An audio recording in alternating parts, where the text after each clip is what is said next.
Call this meeting to order. Roll call. Council at Large Boots. Here. At Large Spear. Here. Council Ward number 1 Leeper. Here. Ward number 2 Anderson. Here. And Ward number 3 McNeil.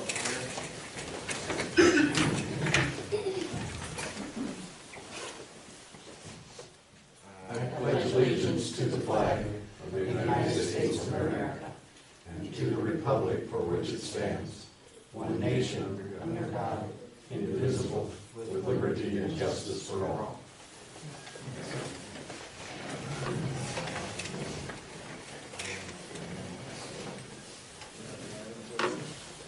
All right. On to the agenda approval. Mr. Wagner said he had an item to amend. Yes. Under new business number 4, I would like to add a corrective motion, and that is to make a couple of word changes.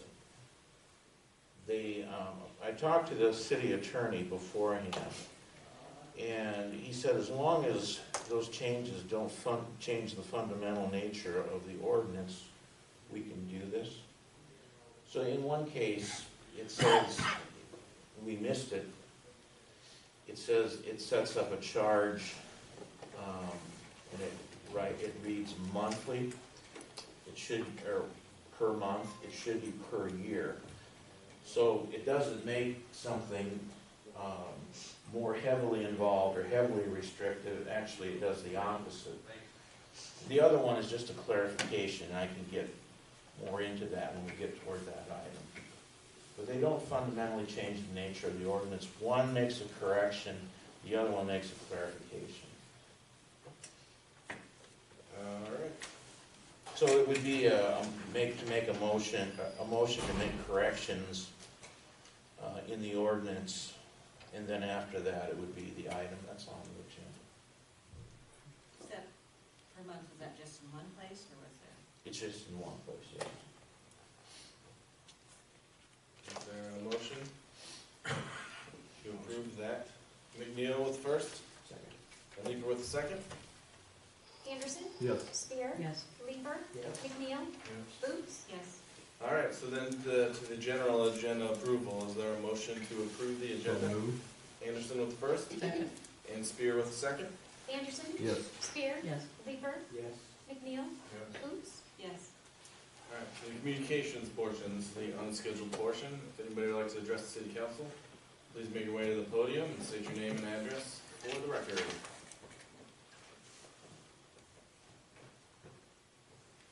Larry Hodgson, 210 East 6th Street, Tipton. And on your claims list tonight, you'll see an item for $32,000 for Swick boring, and it says right on there for gas, rural gas.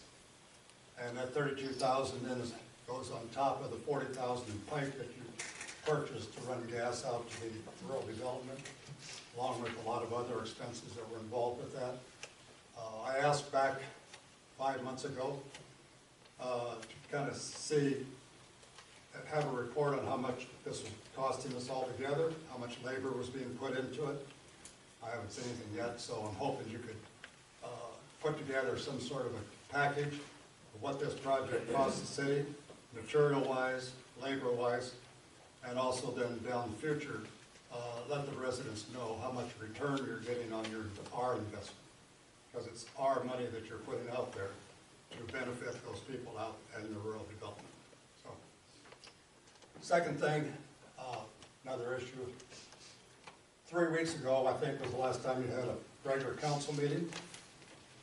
And I was pretty disappointed in the fact that one of your employees was, more or less, some of his performance was discussed in an open session. It was above and beyond what should have been done in an open session, talking about some problems and concerns you had about one of your employees.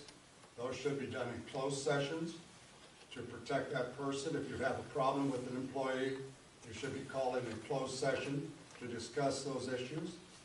And then come out of that closed session and make a decision either to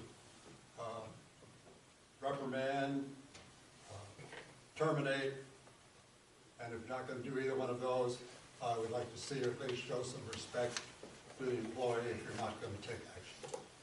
So I just think the council needs to be aware of that and be careful in the future not to be discussing personnel type matters in open session. It's not fair to the employee, and there's reasons why they have closed sessions. Thank you. Thank you. Point out that the employee has the right to ask for a closed session. If they don't, then it's public. All right, so if no one else, we'll close that portion of the meeting and move on to the consent agenda, which can be enacted with one motion.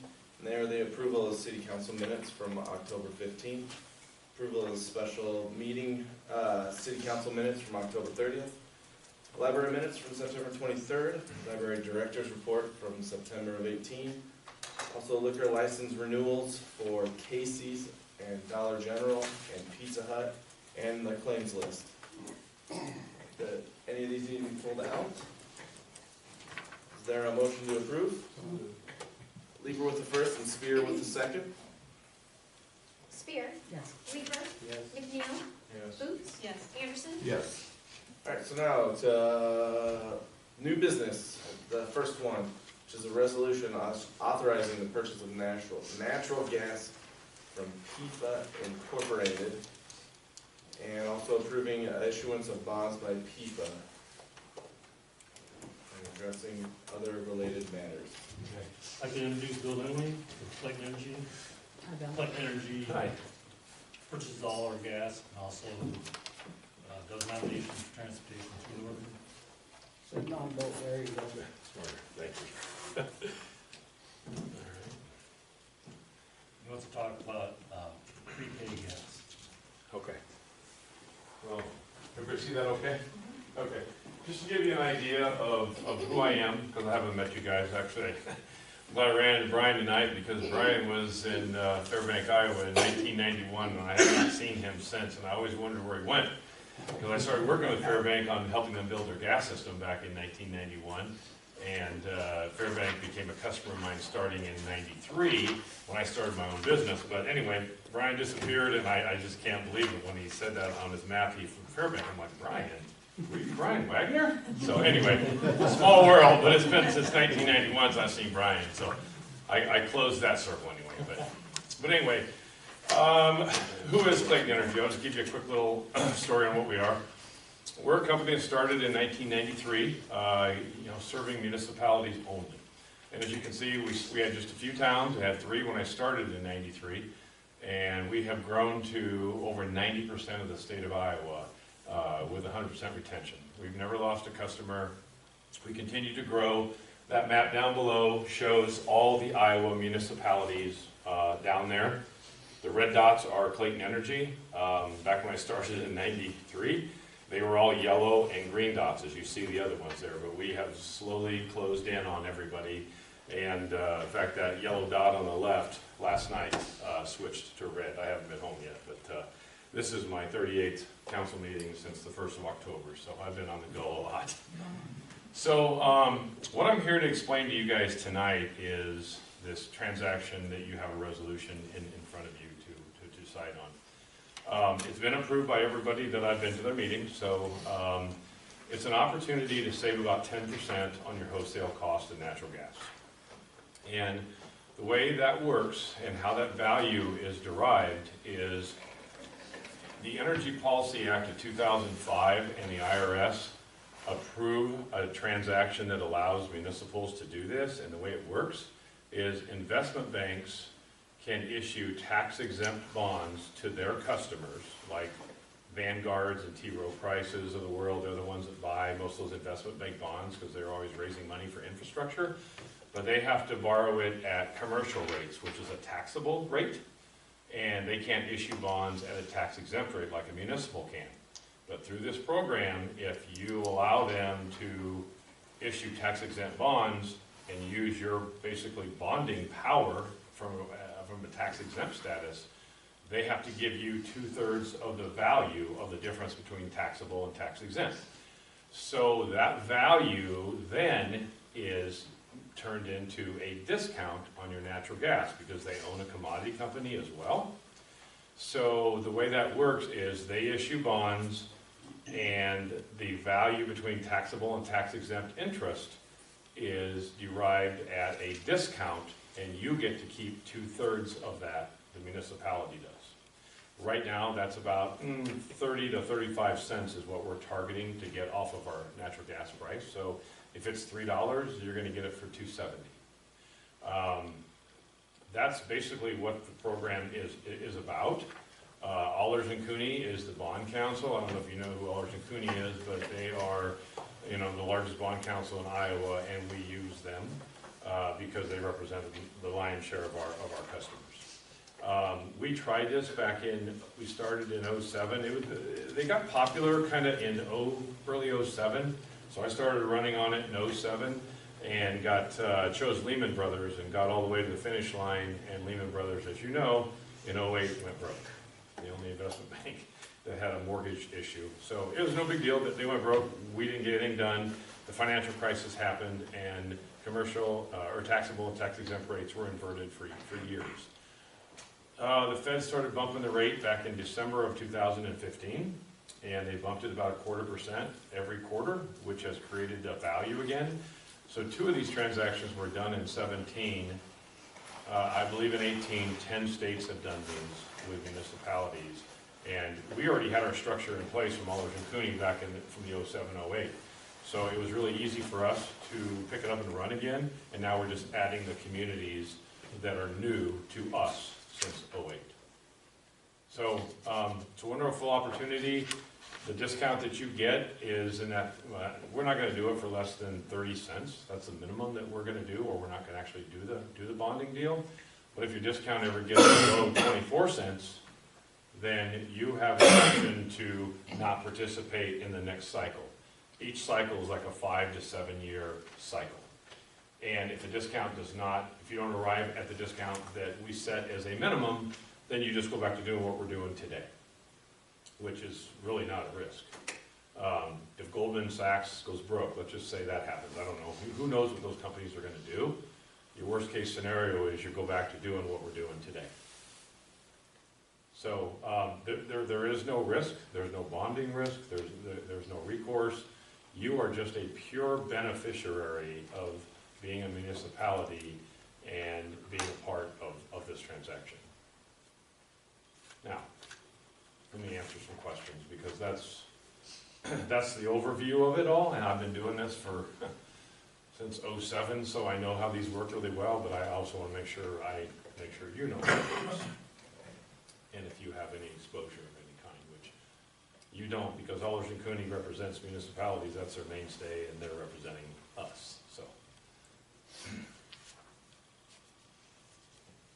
Do you have an idea what the value of it would be in the purchase of gas for us? Yeah, it's worth somewhere in the neighborhood of $40,000 to $50,000 a year to you guys.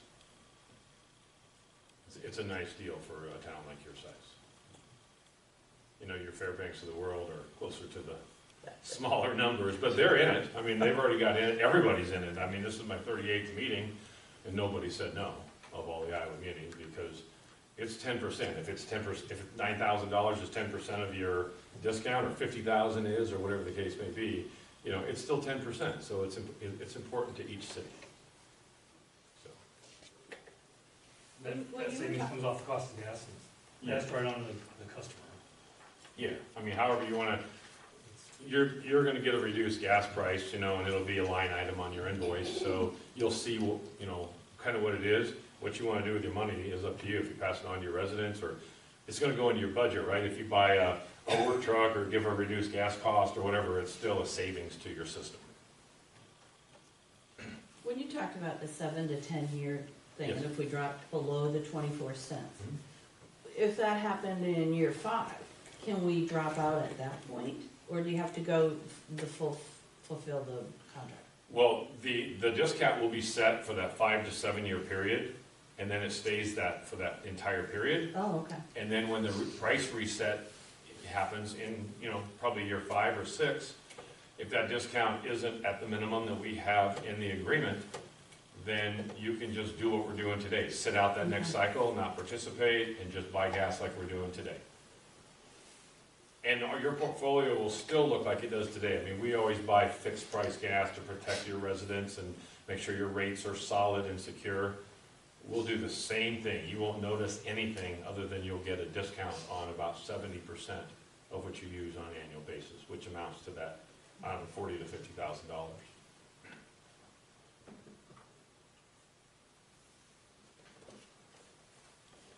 I missed what you said, Virgil. Oh, sorry?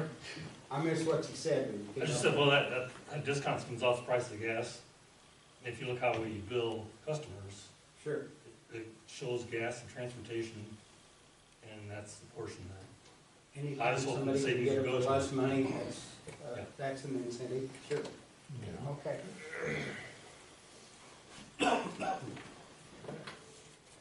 Any other questions? Comments? Is there a motion for this resolution? McNeil with the first to approve, Second. and Lever with the second. Leeper, Yes. McNeil, Boots, Yes. Anderson, Yes. Spear, Yes. All right. Okay, thank you. And what we're trying to do is price these bonds like the second week of December, but the taxable and tax exempt interest rate has to be at a wide enough spread for us to get that discount. And if we don't get that spread in December, we'll wait till January. It might be February, but we're gonna wait till we get the discount that we want. So I don't want you to think like it, and then when that happens, it'll probably start July 1st of 19. But we won't issue the bonds until we get the discount that we want. I just want you to know that. It's not a deal. And so anyway, and the board that helps make the decision are four communities in Iowa that are munis just like you guys. So they're after the same thing. So it's a wonderful transaction. I just want you to be aware. All right. Okay, thanks for your time. I appreciate it very much. Thanks for coming. Nice to meet you too, Brian. Wow. Can't believe that. I wonder what happened to you. Now I know. What we got him. Gee, Christmas. Thank you. Thanks. Thank Good you. job. All right, so then we'll move to number 2, which is discussion of possible action concerning 18 to 21 sanitary sewer improvement project engagement letter. Yeah, this hires Dorsey Whitney to do legal work on the state revolving loan fund loan in the next item. They have a not to exceed of $17,500. The item that follows this is a zero interest loan that pays for the design of the Sager unit, and then it's rolled into the permanent long-term loan that we do when that project is complete. So really, the loan that you're going to be considering in the next item is really a pretty good deal at 0%, but it does need legal work, and that's what number 2 is about. Any questions? Is there a motion? Lever with the first, Second. and Spear with the second. McNeil, Yes. Boots, Yes. Anderson, Yes. Spear, Yes. Leeper, Yes. All right, then the next one, which is the resolution to fix the date for the public hearing on this $435,000 zero interest loan. Should be November 19th, yeah. All right, and so that date would be November 19th. Brian kind of already explained it. Is there a motion to approve? Boots with the first, and McNeil with the second. Boots, Yes. Anderson, Yes. Spear, Yes. Leeper, Yes. McNeil, Yes. All right, number 4, which is ordinance number 566. This amends chapter 99, the sewer service charges section, 99.02 of the city code of ordinances. This would be the first reading. Yeah, I want to touch on the 2 changes. If you have the ordinance available, it sets up 3 special rates, and they're all based on the financial guidance that Maggie Berger gave. The first correction is under number 3, special rate number 1. It has a list of dates starting with July 1 and it goes through several years. And then it says, thereafter effective on each and every July 1 until all related project debt is repaid, this special rate will increase by 1% per month. It should not be per month, it should be per year. And Phoebe caught that. I'm grateful that he let me know. The other one is a clarification, and that appears at the top of the next page under, it would be special rate number 4, or special rate number 2 in the, number 4 in the last paragraph of number 4. It says, thereafter effective on each and every July 1 until all related project debt is repaid, the special rate will increase by 1% per 100 cubic feet of water used per month. I'd like to suggest we insert the word annually, so it would be this special rate will increase annually by 1% per 100 cubic feet of water used per month. If those items, or those changes are acceptable, the first motion that we would ask for, and this is recommended by the city attorney, would be to make a motion to amend the proposed ordinance as discussed with those changes. And then if that's okay with you, then the next item would be the one that's on the agenda where you have the ability to pass the first reading. All right, any questions about the amending of it? Is there a motion to approve those two? Lieber with the first, and McNeil with the second? Anderson? Yes. Spear? Yes. Leeper? Yes. McNeil? Yes. Boots? Yes. All right, then with those changes, is there a motion to pass the first reading? Second. Lieber with the first and Anderson with the second? Anderson? Yes. Spear? Yes. Leeper? Yes. McNeil? Yes. Boots? Yes. All right, and so the second reading will be at our next council meeting. Number 5, discussion of possible action concerning proposal for directional boring and electrical wire at Country Estates.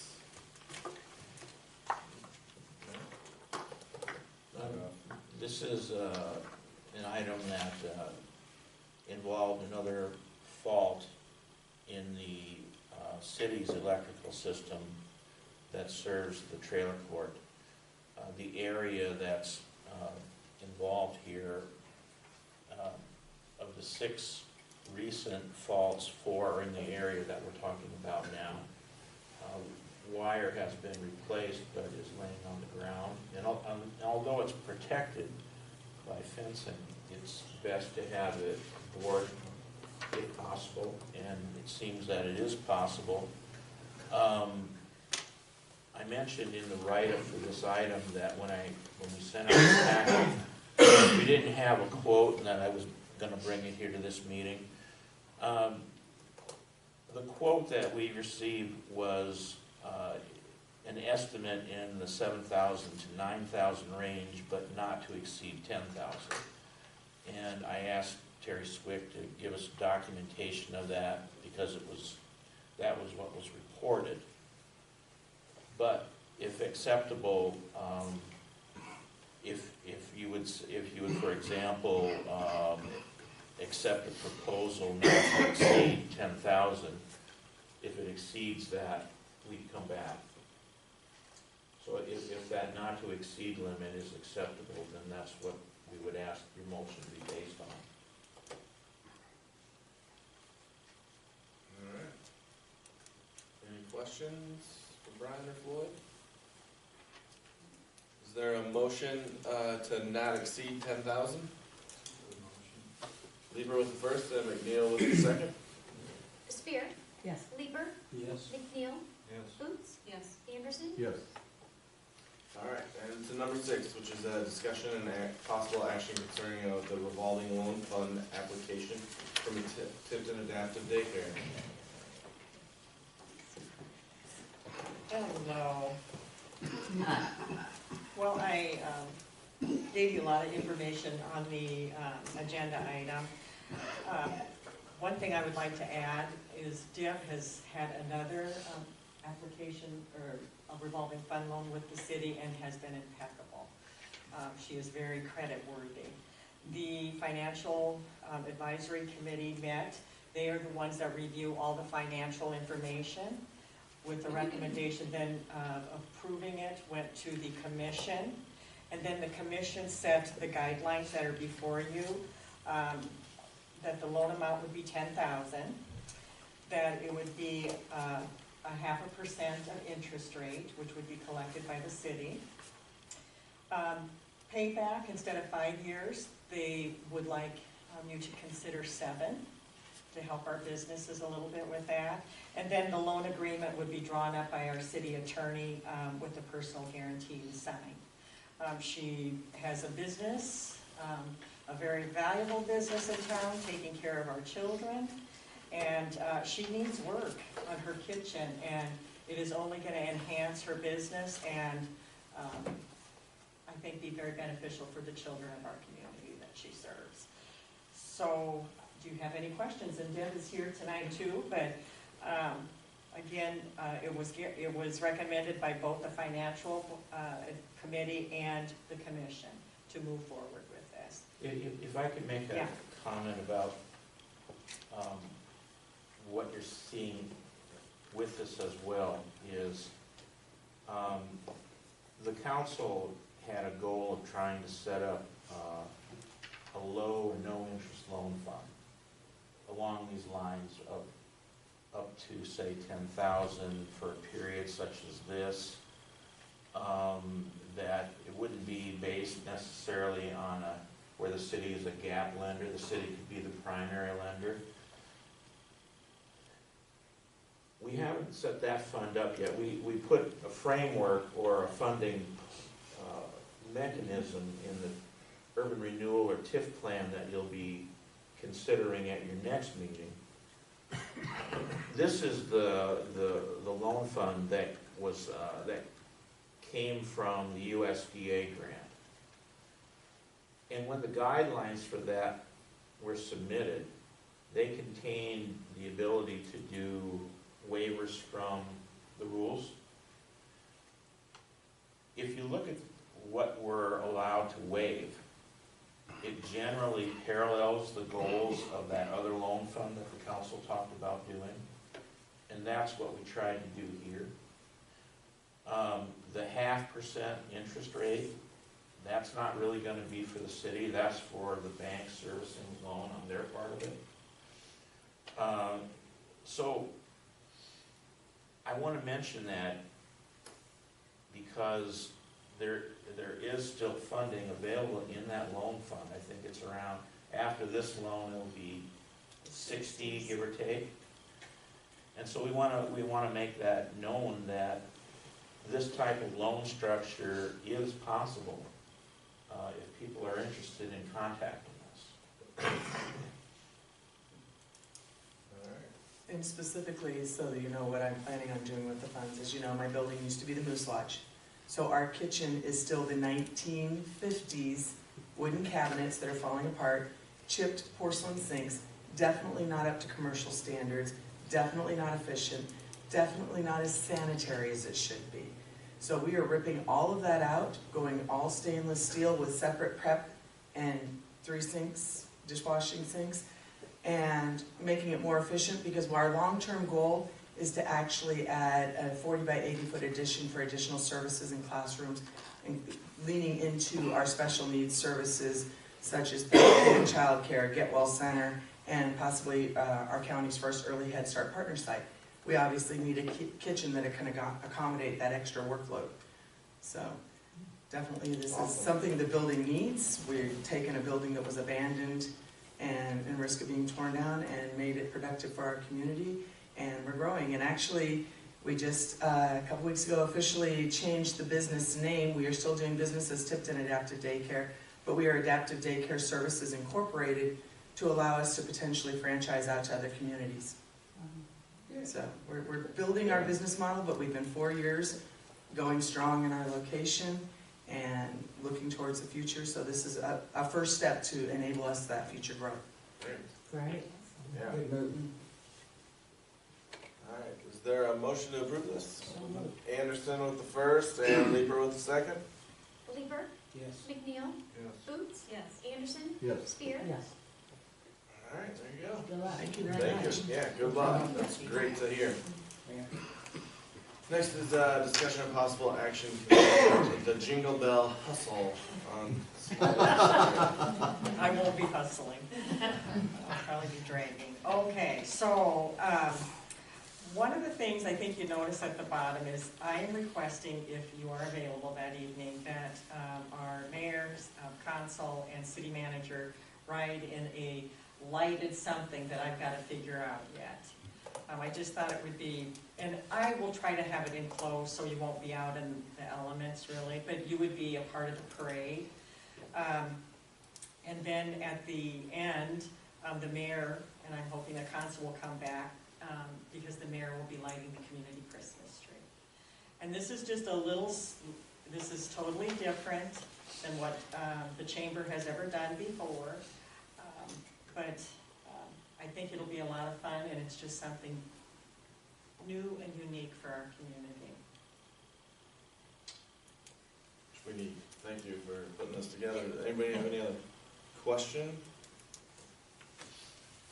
Looks like a lot of work. So if you're, so if you're gonna be riding, and I will be calling, you would report behind the just like we do on the 4th of July, behind the courthouse, around 4:30. We'll get you in a vehicle. I'll make sure everybody knows there's no throwing candy at this because it's dark. So it'll just be a lighted parade. It's not gonna be big. It's not gonna be like the 4th of July. I hope every year that'll grow. So this will be our first year to work out the kinks a little bit. And I'm just hoping to have your support. Definitely. Where it says, request council, mayor, city manager, ride and parade, should it include development director? She is directing the parade. Yeah. All right. If there's no other questions, is there a motion to approve? Boots with the first and Spear with the second? McNeil, Boots, Yes. Anderson, Yes. Spear, Yes. Leeper. Yes. Thank you. Thank you much. Sounds like fun. Number 8, discussion and possible action concerning a garbage exemption on 60 Sycamore Street. Excuse me. Are there any questions? Is there a motion? Or Tyler? McNeil with the first. What? Second. Oh, sorry. Anderson with the second. Boots, Yes. Anderson, Yes. Spear, Yes. Leeper, Yes. McNeil. Yes. All right, and then the last one tonight, which is number 9, which is a discussion and possible action concerning a one-time water and sewer bill exemption for Monty's Pizza. There's no questions. Is there a motion? So, Spear with the first and Leeper with the second. Anderson, Yes. Spear, yes. Leeper, Yes. McNeil, Yes. Boots. Yes. All right, so that closes that portion of the meeting, and now to the reports. First one is the mayor's report. It's myself. Today, the Tipton volleyball won their first state match. They play again tomorrow afternoon at 2:30.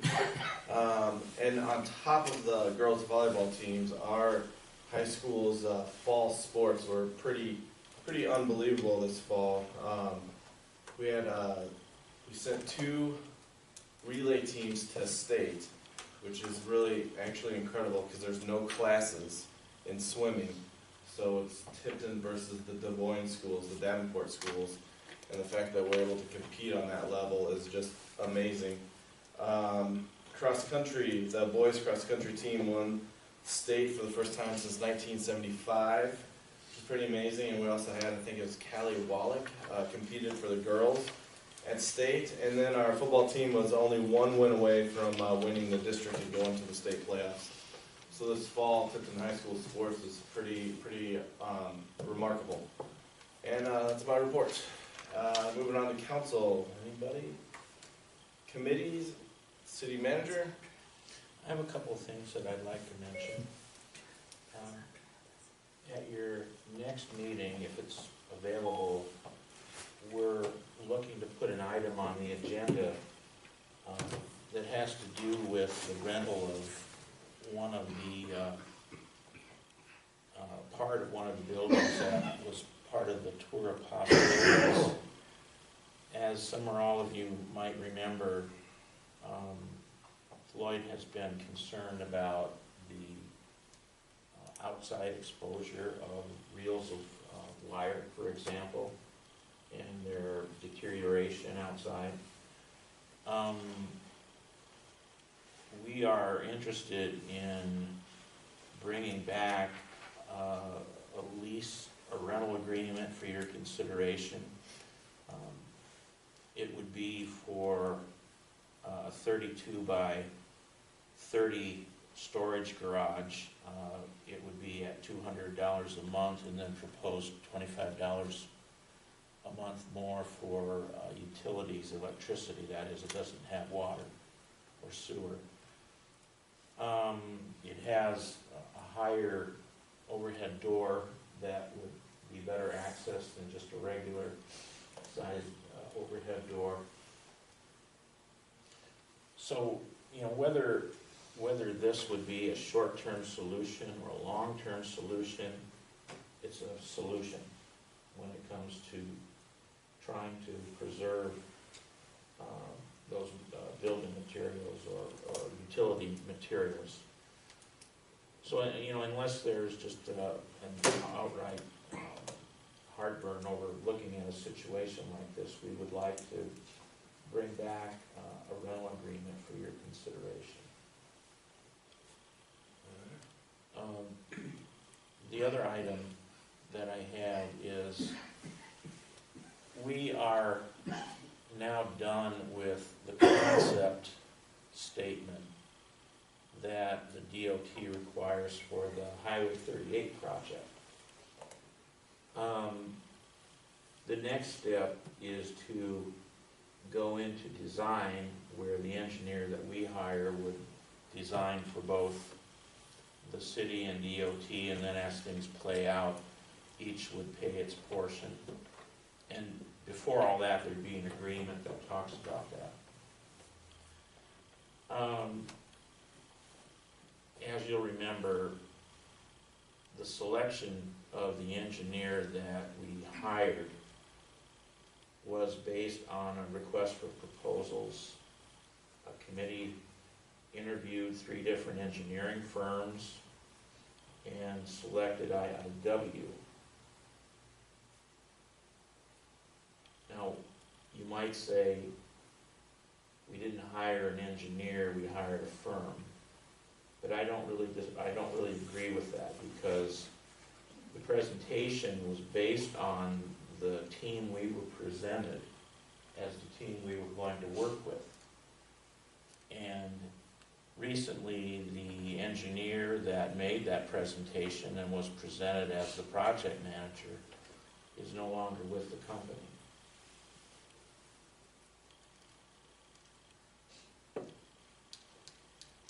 IIW met with us last week, a group of staff, and introduced an engineer who was proposed to take over the project.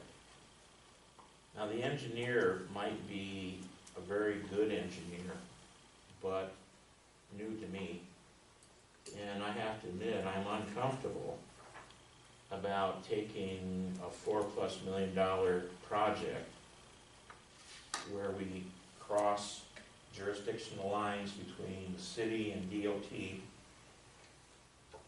and we have, you know, if you compare it to South Street and the complexities of South Street, this will probably dwarf that, because we're talking about the whole 38 corridor, except for the concrete portions that were done 10 or so years ago.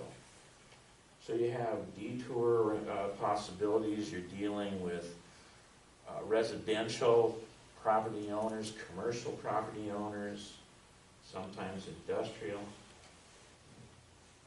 What I want to toss out is the idea of taking the concept statement that was approved by the DOT and doing new interviews.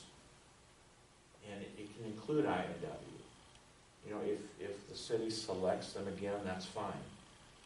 But I do have a certain amount of discomfort in basically handing the project over to an engineer that we don't know and wasn't part of the interviews.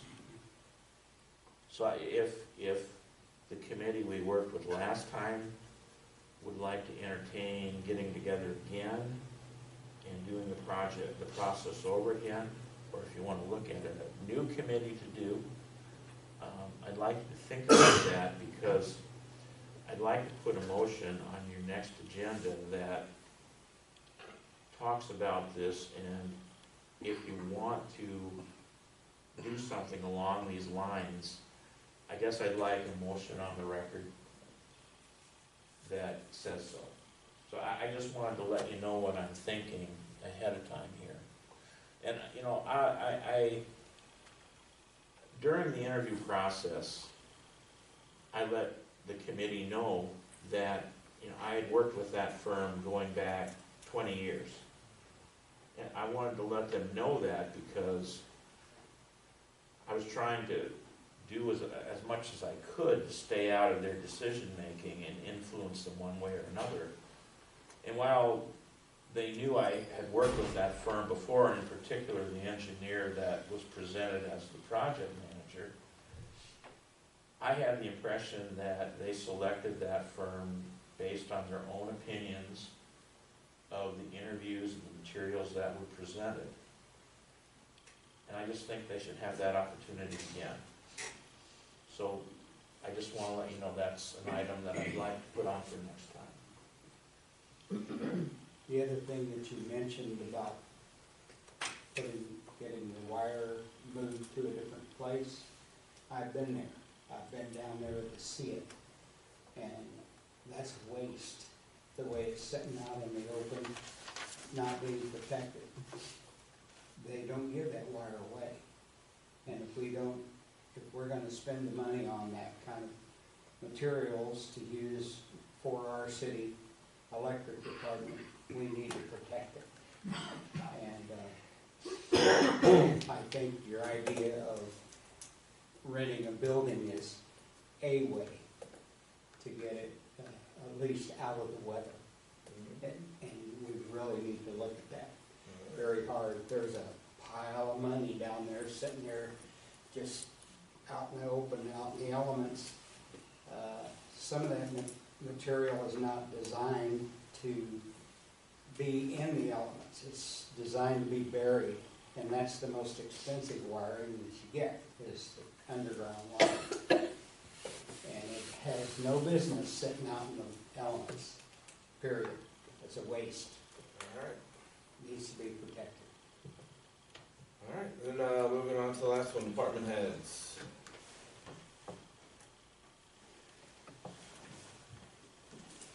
Lemon Street's open for traffic.